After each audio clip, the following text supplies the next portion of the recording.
I ruined my relationship by complaining about our sex life to my friends, and honestly, everyone's acting like I committed some unforgivable crime when all I did was tell the truth. My fiancé didn't just break up with me, he packed his entire life and disappeared within 48 hours, and now our mutual friends are treating me like I'm the villain in a story I never meant to create.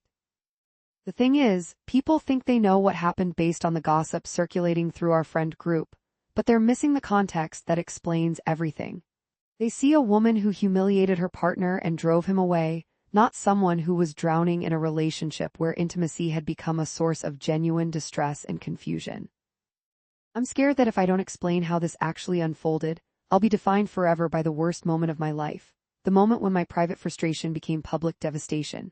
I'm going to walk you through exactly what happened, including the part I haven't admitted to anyone yet, the real reason I said what I said that night. Because once you understand the full picture, you might still think I'm in the wrong, but at least you'll know why I made the choices I made. Ryan and I had been together for 4 years when this happened, engaged for 6 months. From the outside, we looked perfect.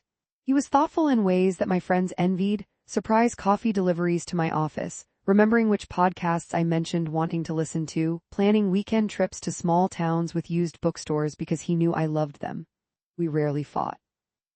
Our friends joked that we were relationship goals, which always made me smile even though the phrase was click D. The intimacy problems started gradually, maybe 8 months before everything fell apart. At first, I told myself it was normal, relationships evolve, passion fades into something more comfortable. But it wasn't just frequency that declined. When we were together physically, something felt fundamentally off. Ryan seemed distracted, mechanical. He'd finish quickly, then roll over and fall asleep while I lay there feeling confused and increasingly inadequate.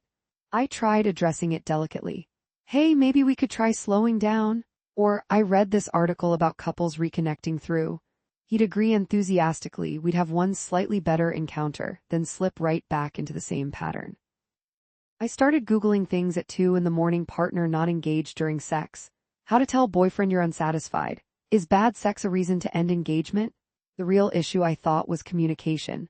We just needed to talk more openly. So I tried being more direct, suggesting we see a couples therapist who specialized in intimacy. Ryan got defensive. There's nothing wrong with us, he said. You're overthinking things. That response made me feel like I was being unreasonable, like my needs were excessive. I started confiding in my best friend Lauren, just small comments at first. Things with Ryan are a little off lately. She was understanding, asked gentle questions. I appreciated having someone validate that my frustration was legitimate, that wanting a fulfilling physical relationship with my fiancé wasn't selfish. But here's the first thing I haven't admitted: those conversations with Lauren felt good in a way that scared me. Every time I voiced my dissatisfaction, it became more real, more justified. I started looking forward to our coffee dates where I could vent about my relationship problems. It became a pattern. Something would happen with Ryan, I'd feel disappointed, then I'd mentally catalog it to discuss with Lauren later. I was building a case against him without realizing it. The girls' night happened on a Friday in late September. Lauren was hosting at her apartment, just her, me, and 3 other close friends: Becca, Morgan, and Jess. We'd been drinking wine for a couple hours, playing this card game where you draw questions and everyone has to answer honestly. Stupid, harmless fun, until someone drew the card, rate your partner in bed on a scale of 1 to 10. Everyone laughed. Becca went first, giving her boyfriend a 7 with this elaborate explanation about how he was enthusiastic but needed navigation. Morgan gave her husband an 8, Jess gave her new girlfriend a 9. They were all joking, exaggerating for comedic effect. Then it was my turn. I could have laughed it off, could have given some vague middle number and moved on. But I'd had 3 glasses of wine and I was tired, so tired of pretending everything was fine, of protecting Ryan's ego while my own needs went unmet. Honestly, like a 4, I said. Maybe a 4.5 if I'm being generous. The room went quiet for a second, then Lauren said, "Oh shit, really?" And suddenly everyone was leaning in because my relationship was supposed to be the good one, the stable one they all envied. I should have stopped there, changed the subject, made a joke, anything. But the wine and the attention and months of accumulated frustration pushed me forward. He just doesn't put in effort anymore. It's like he's following a checklist. Foreplay check, but only the bare minimum. Main event over in like 5 minutes. My needs completely ignored. Then he falls asleep and I'm lying there wondering if this is really what I signed up for forever. They were sympathetic, supportive, asked questions. I answered them, getting more specific, more detailed. I told them about the time I tried initiating with lingerie he'd once said he loved, and he seemed almost annoyed by the effort. About how I'd suggested watching something together to get ideas, and he'd acted like I was perverted. About how I'd started faking it just to get things over with faster. I was on a roll, finally unburdening myself to people who understood, who validated my disappointment. What I didn't know was that Ryan had come to pick me up early. He texted that he was outside. I didn't hear my phone, so he came to the door. Lauren's apartment is small, and we were in the living room maybe 15 feet from the entrance. When she opened the door, I was mid-sentence, describing in unflattering detail our most recent encounter. I saw his face in the doorway, and my entire body went cold. The look in his eyes wasn't anger. It was something worse, devastation mixed with betrayal, like he was watching someone he thought he knew transform into a stranger. We made eye contact for maybe 3 seconds, though it felt like an eternity. Then he turned and walked away. I jumped up, ran after him, but he was already down the stairs.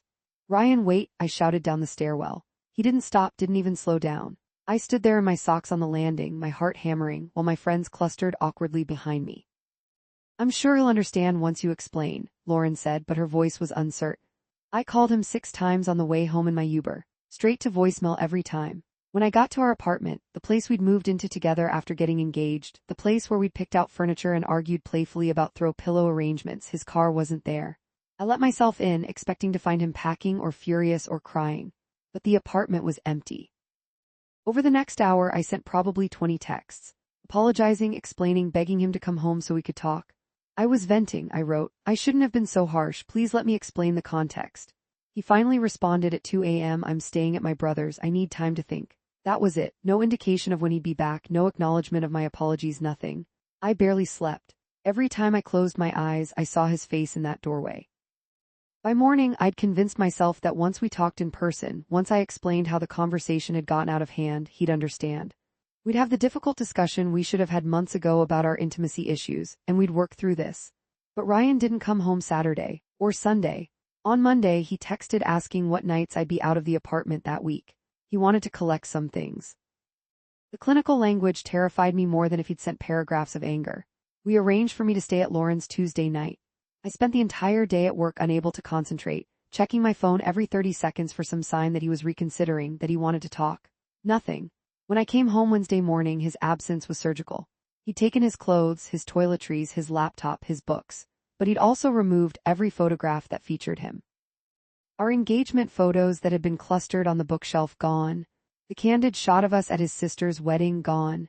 He'd even taken the photo magnet from our trip to Nashville off the refrigerator. It was like he was erasing himself from my life systematically, methodically.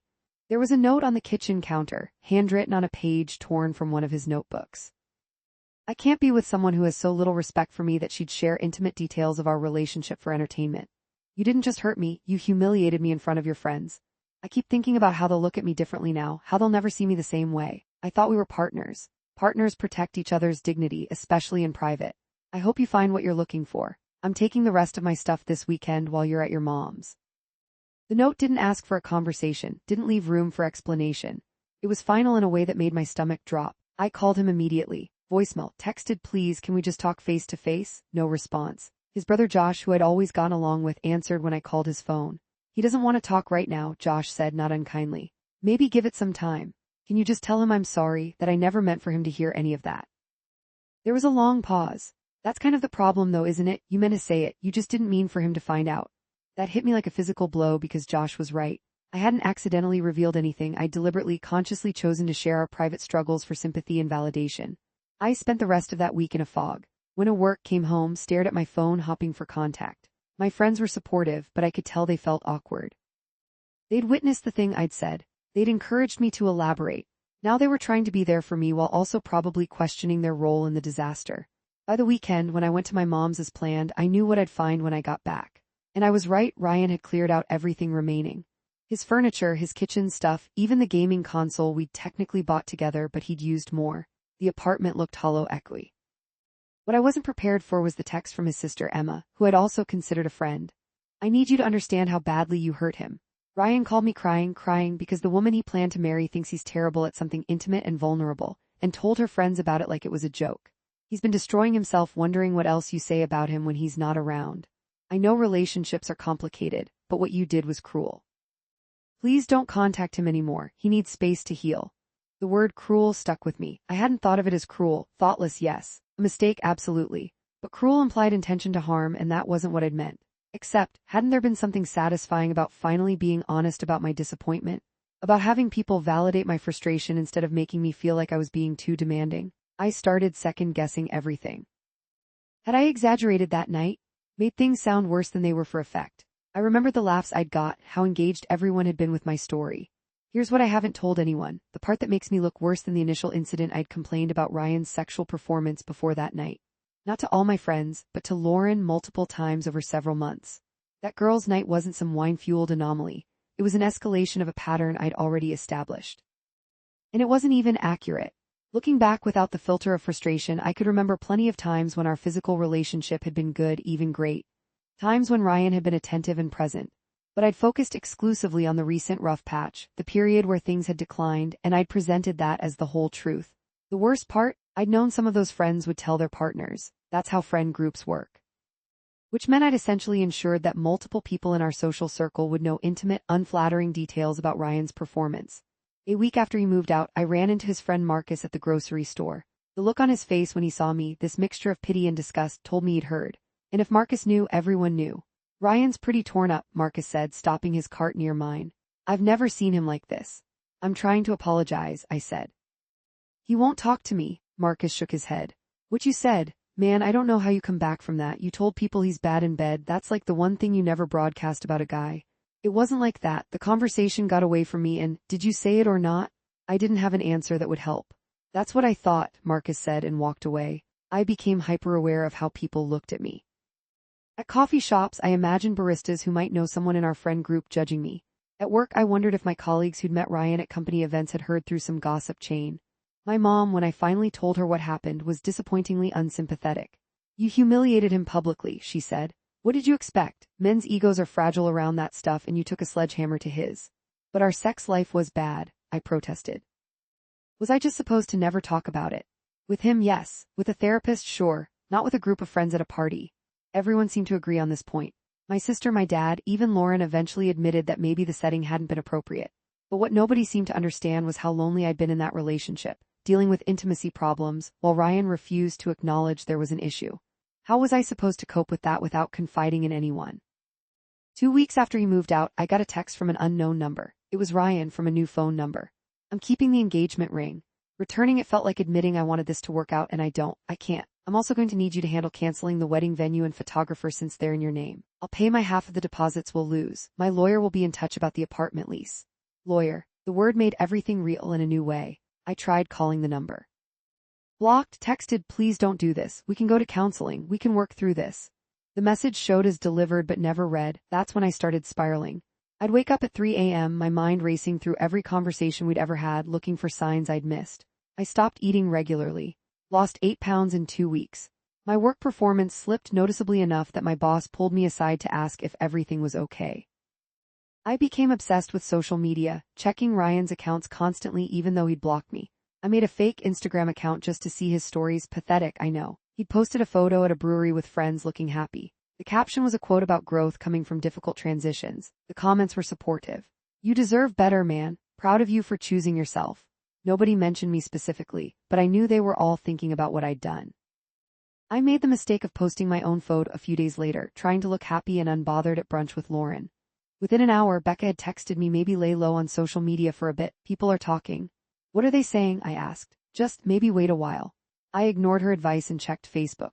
Someone had created a vague post in a large local group. PSA: think twice before you trust your partner. They might be trashing you to their friends while smiling to your face. It had 73 comments, mostly people sharing their own stories of betrayal. I had no proof it was about me, but the timing was suspicious. My friends started treating me differently. Still supportive, but carefully so, like they were worried I might repeat their confidences too. Morgan stopped sharing details about her marriage problems, which she'd always done freely before. When I asked if her husband had found a new job, she gave me a vague answer and changed the subject. I realized with sick certainty that I'd damaged my credibility in my entire social circle. If I couldn't be trusted to keep my fiancé's confidence, whose could I keep? A month after Ryan left, his mother called me. I almost didn't answer. We'd never been particularly close, but I was desperate for any connection to him. I'm calling to ask you to please stop trying to contact Ryan through his friends and family, she said, her voice cold. Emma told me you messaged her asking her to convince him to talk to you. That's not appropriate. You've done enough damage. I just want to explain. Explain what? That you didn't mean for him to hear you mock him, that you only intended to humiliate him behind his back, not to his face. The contempt in her voice made me cry. It wasn't mocking. I was frustrated and I vented inappropriately. We were having real problems that he wouldn't address. So you addressed them with your friends instead of with him. I tried to talk to him. He shut me down every time. Then you should have insisted on counseling, or left, not stayed and collected ammunition to use against him at parties. That word ammunition, it implied premeditation I didn't think I'd had, but had I?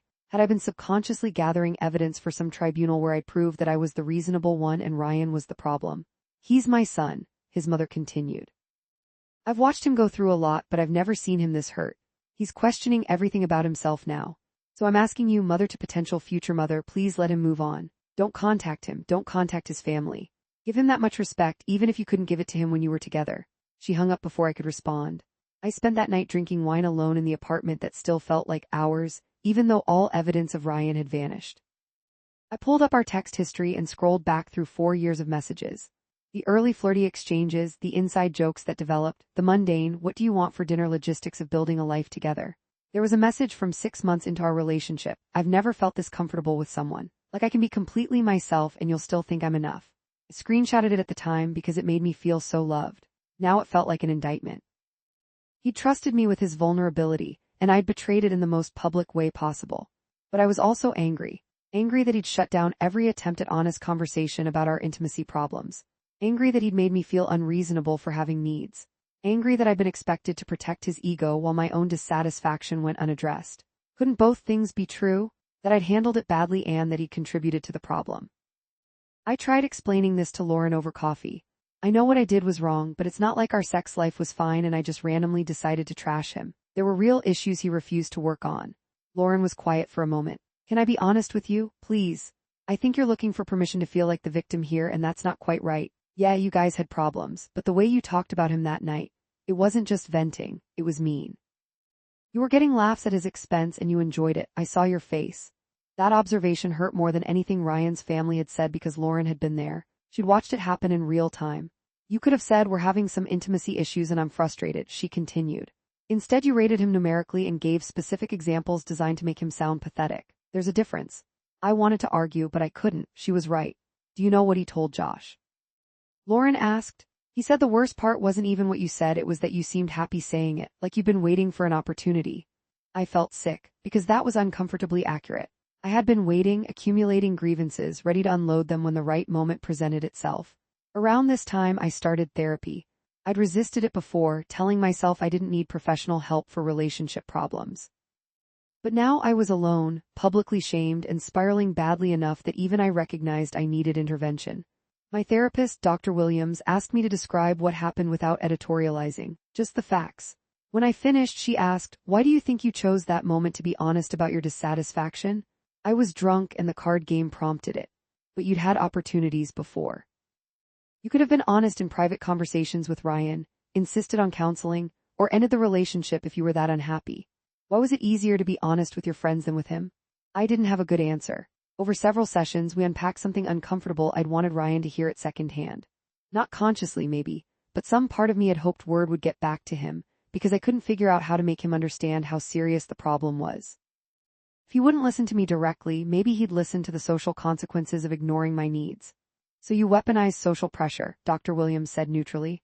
I never thought of it that way, but yes. I'd weaponized his reputation to force a conversation he'd been avoiding. The problem was the weapon had destroyed everything it was supposed to save. The thing about public humiliation, Dr. Williams explained, is that it doesn't create intimacy. It creates defensiveness and distance. Even if Ryan had been willing to work on your intimacy issues before, he definitely won't now. You've made the problem about his inadequacy rather than about the relationship dynamic. She was right. Whatever chance we'd had to fix things, I'd obliterated it by making him the punchline of my frustration. 3 months after he moved out, I got an email from Ryan, formal, detached, about logistics. He'd found someone to take over his half of the lease. He transferred his portion of the deposit we'd lose on the wedding venue. He divided our shared Spotify playlists and subscription services. Everything itemized and settled. At the bottom, I've thought a lot about what happened. I accept that I wasn't meeting your needs and that I should have taken your concerns more seriously when you raised them privately. But what you did, sharing intimate details of our relationship for entertainment, showed a fundamental lack of respect that I can't get past. I hope you find someone who satisfies you in all the ways I apparently didn't. Please don't contact me again. The email was kind, even generous in its partial acceptance of responsibility, which somehow made it worse. He was being the bigger person, acknowledging his contribution to our problems while maintaining his boundary. I wanted to respond, to explain one more time that I hadn't meant it as entertainment, that I'd been genuinely struggling and didn't know how to cope. But what would that accomplish? He'd asked me not to contact him. The least I could do, the only thing I could do was respect that, so I didn't reply. The months that followed were strange. I stayed in our apartment alone, eventually getting a roommate to afford it. I continued therapy. I became more careful about what I shared with friends, hyper-aware of the boundaries I'd violated. I went on a few dates, but I couldn't get comfortable. Every time conversation turned toward relationship history, I'd panic. How do you explain that your last relationship ended because you publicly humiliated your fiancé? When do you disclose that? First date? Fifth, never. I tried being vague. We had communication issues that came to a head. But vague answers invite questions, and I couldn't handle the follow-up without either lying or revealing the shameful truth. 6 months after the breakup, I ran into Ryan at a wedding we'd both been invited to before the split. I'd considered not going, but the couple were my friends first, and I didn't want to miss their day. Ryan brought a date, a petite brunette named Sophie who seemed genuinely nice when I awkwardly introduced myself during cocktail hour. He was cordial, polite, completely emotionally neutral. We made small talk about work and the weather like distant acquaintances, not people who'd planned to legally bind their lives together.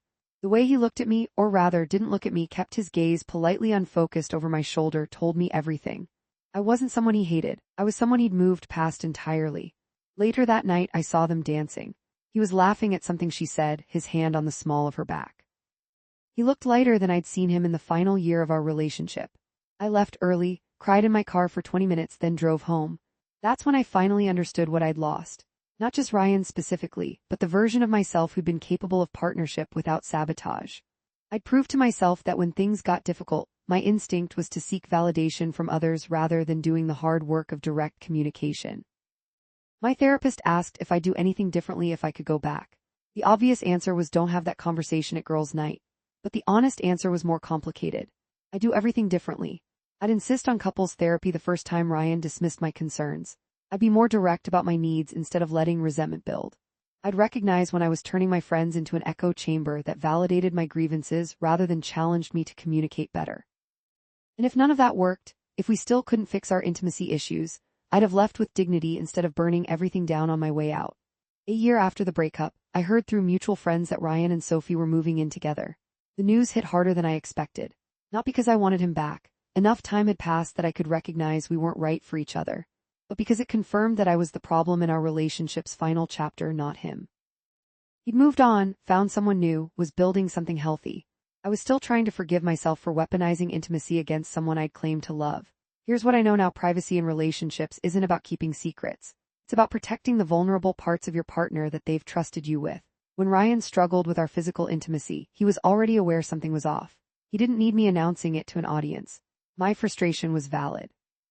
My needs were valid, but the way I expressed them, by making him the punchline of my disappointment, was indefensible. People ask if I regret what I said. I regret how I said it, where I said it, and why I said it. But I don't regret that the relationship ended, because the resentment I'd built up had poisoned it beyond repair anyway.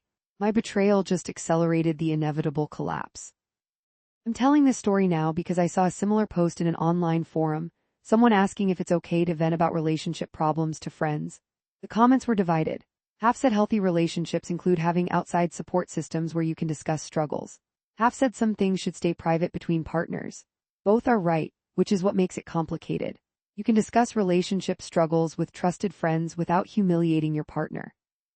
You can seek support without sharing specific, identifying details designed to get laughs. You can be honest about your dissatisfaction without rating your partner's sexual performance numerically at a party. I didn't understand those distinctions when I needed to. I told myself I was just being honest, just venting, just seeking support. But honesty without discretion is cruelty. Venting without boundaries is betrayal. And seeking support by sacrificing someone else's dignity is manipulation. Ryan's not a bad person. He wasn't even bad in bed objectively. We just weren't compatible in that area and he struggled to address it. But I made him into a villain in my own story because it was easier than accepting that sometimes relationships fail without anyone being definitively wrong. I'm different now, more careful, more aware of the weight my words carry. more willing to have difficult conversations directly instead of outsourcing them to friends who will tell me what I want to hear. But I also know that I damaged something in myself that night beyond just my relationship. I damaged my own integrity, and that's harder to rebuild than any romantic partnership. So yes, I said my fiancé was bad in bed during girls' night. He overheard and moved out that weekend. And everyone who thinks I'm terrible for doing it is probably right. But maybe knowing why I did it, understanding the full context of accumulated frustration and failed communication, makes it a little more complicated than just a villain destroying a good man for entertainment. Or maybe it doesn't. Maybe some betrayals are inexcusable regardless of context. That's for you to decide. All I know is that I'd give anything to go back to that Friday night and choose differently. To leave the party when I got uncomfortable with the question. To protect Ryan's vulnerability the way he'd always protected mine. To be worthy of the trust he'd placed in me. But I can't go back. I can only move forward, carrying the lesson with me. Some words once spoken can never be unheard. Some damage once done can never be repaired. And some prices for temporary validation are far too high to ever be worth paying.